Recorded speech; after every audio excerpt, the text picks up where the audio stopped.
حدیث شریف میں آتا ہے کہ ایک دن نبی کریم صلی اللہ علیہ وسلم مسجد نبوی میں تشریف فرما تھے۔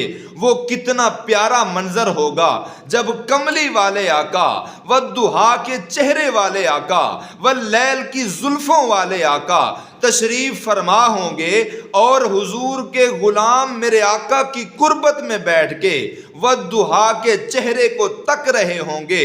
شاعر کہتا ہے جب حسن تھا ان کا جلوہ نما، انوار کا عالم کیا ہوگا، ہر کوئی فدا ہے بن دیکھے، دیدار کا عالم کیا ہوگا۔ جس وقت تھے خدمت میں ان کی ابو بکر و عمر عثمان و علی، اس وقت مدینے والے کے دربار کا عالم کیا ہوگا۔ حضرات محترم، اسی لمحے کملی والے آقا کی نظر رحمت اٹھتی ہے۔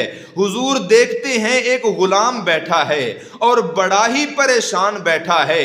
بے سہاروں کے سہارے آقا اس غلام کو اپنے قریب بلاتے ہیں اور فرماتے ہیں خیر تو ہے، پریشان بیٹھے ہو؟ ہاتھ باندھ کے عرض کرتا ہے یا رسول اللہ صلی اللہ علیہ وسلم، میرے 10 مال بردار اونٹ، مال بردار اس اونٹ کو کہتے ہیں جو سامان اٹھاتے ہیں، بڑا قیمتی اونٹ ہوتا ہے۔ عرض کرتا ہے یا رسول اللہ صلی اللہ علیہ وسلم، میرے 10 مال بردار اونٹ، ان پر سامان بھی لدا ہوا تھا، وہ گم ہو گئے ہیں، اسی لیے پریشان بیٹھا ہوں۔ کملی والے آقا نے فرمایا اچھا اسی وجہ سے پریشان بیٹھے ہو، میں نے سمجھا تھا شاید تمہاری تکبیر تحریمہ چھوٹ گئی ہے۔ تکبیر تحریمہ یعنی تکبیر اولا، جو نماز کی پہلی تکبیر ہوتی ہے۔ میرے کملی والے آقا نے فرمایا میں سمجھا تھا شاید تمہاری تکبیر اولا چھوٹ گئی ہے۔